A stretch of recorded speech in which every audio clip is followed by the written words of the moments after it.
Junior varsity, first heat.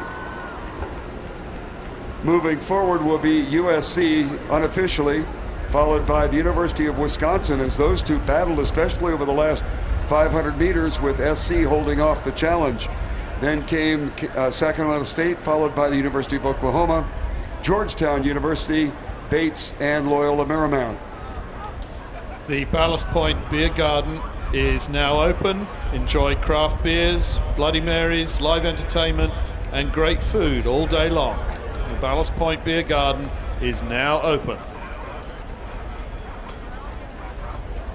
Charles, make a quick comment about that last race. I know sometimes that the race is at the beginning, but sometimes it's nice to watch the secondary crews and the way they respond to a situation. And I must send a shout out to Bates College for their nice little finish there. Yeah, they did well. The other crew that did well in that race was Sacramento State.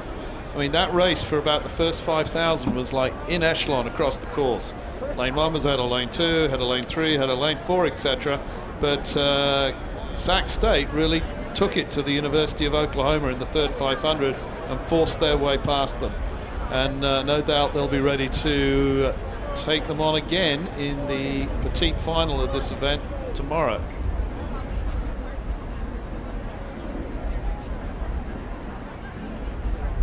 Coming up will be race number 20.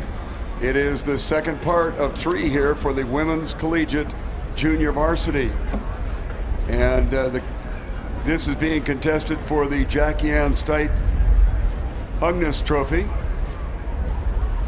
3 of these races. This will be the second of 3.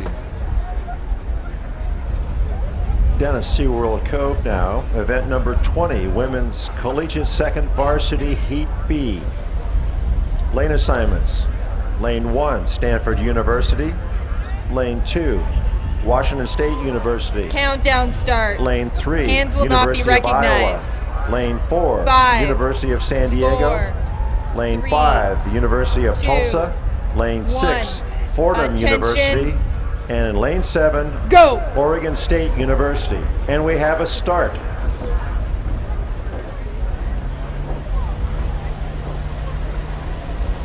All crews away without incident.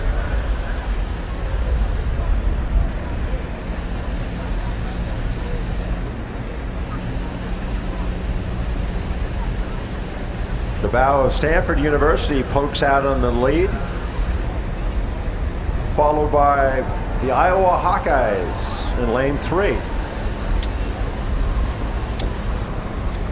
So Stanford in lane 1 now with a 5-seat advantage over University of Iowa. Washington State is in the 3rd spot, followed by University of San Diego. Then in the 5th position, University of Tulsa, Oregon State, and then Fordham. Stanford now with a half-boat advantage over Iowa.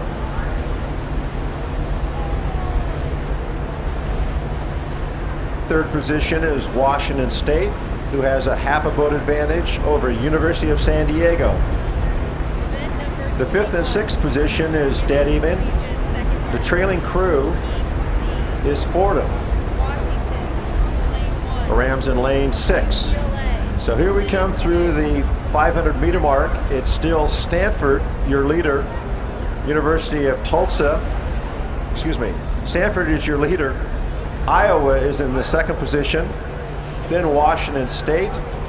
University of San Diego is in 4th. 5th position goes to the University of Tulsa. Then it's Oregon State. And in 6th is Fordham. Event number 20 on the water. This is the women's collegiate junior varsity. It is the second of 3 in the Jackie Ann Stitt Hungness Trophy events here at the San Diego Crew Classic. And looking at our lane assignments, Stanford University is pulling out of lane number 1, and they're our current leader. In lane number 2, Washington State University. In lane 3, challenging for the lead, is the University of Iowa. University of San Diego is in lane 4. That's Tulsa coming out of lane 5, with Fordham moving from lane 6 and Oregon State University in lane number 7. The Oregon State crew in lane 7 is their B boat. Their A boat will be taking part in the next heat, and at the moment we're seeing the very well performed crew from Stanford in the lead. Their equivalent boat last year, their second varsity, finished second in the NCAA championships, so they'll be looking to emulate the strong performances of that boat last year with their performances this year. Charles, how much translation goes from your novice crews and their success on the water to later years as the varsity 8s, as that progresses along? Well, the future of every program is only as good as their novice freshman program.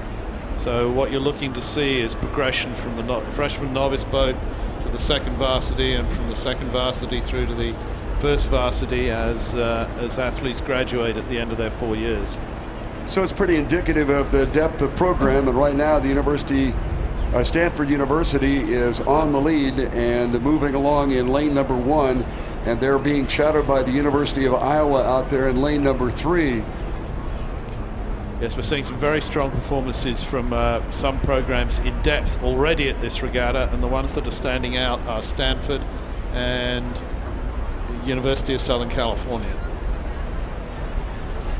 All the way to the outside, Oregon State seems to have had about a 500-meter run that served them rather well, got them back into the hunt as they were trailing off the start, and possibly they need to work on their starting cadence and their starting routine because they were off the pace early and now begun to get back into the situation.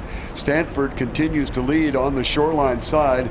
They are being challenged by now Washington State in lane 2 and Iowa in lane 3. So far it has been Stanford, Iowa, but Washington State has decided to get into the mix a little bit. Then to the outside of the University of Iowa, it's the University of San Diego. Outside of them would be Tulsa and Fordham, but all the way on the outside, Oregon State University, with a clear view of the entire field, has certainly gotten back into this. And this is their B boat, remember, so this is a really outstanding performance from the Oregon State B boat. This will be their third varsity boat, not their second varsity, but their third varsity out on the far outside. And from the angle that we've got at the moment, they really seem to be handing down a realistic challenge to Iowa and the Washington State University. Well, it still runs Stanford, Washington State, Iowa, and on the far outside, Oregon State. And then the trailing crews would be the University of San Diego, Tulsa, and Fordham in lanes 4, 5, and 6. Iowa had that second position and has given it up now to Washington State. It still runs Stanford, then Washington State, now Iowa. And on the far outside, Oregon State certainly is not going away. Tulsa beginning to move up a bit on the University of San Diego, but it still holds positions 5 and 6 out there, with the trailing crew being Fordham on the outside. This is Stanford University now with a little bit of open water lead as they have led throughout. Washington State had an excellent middle 500 meters and has now jumped into that second position, which they've held for about the last 500 meters. But look at Iowa and Oregon State. On the far outside, Iowa's going to need to fight them off. Iowa in the gold with the white shell in the center of our race course. As we look back to the finish line or near the finish, Stanford University followed by Washington State University apparently in second position, and Iowa fighting off the outside challenge of Oregon State University, and Iowa looks like they will pick up third, with Oregon State making a game challenge and coming up hard on the outside, but Iowa held them off. Then in the fifth position, it would be the University of San Diego, followed by Tulsa and Fordham University.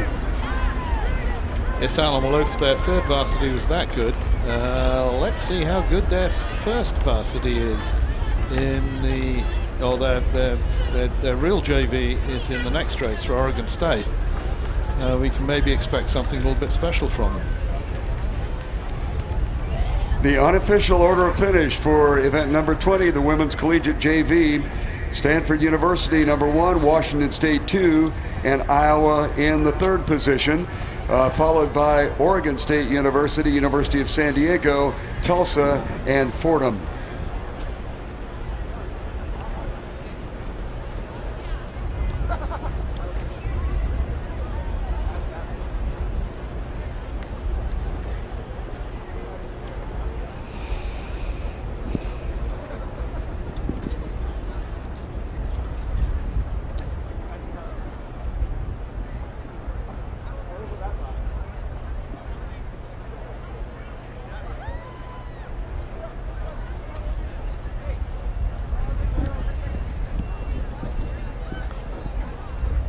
Washington, UCLA, Oregon State A.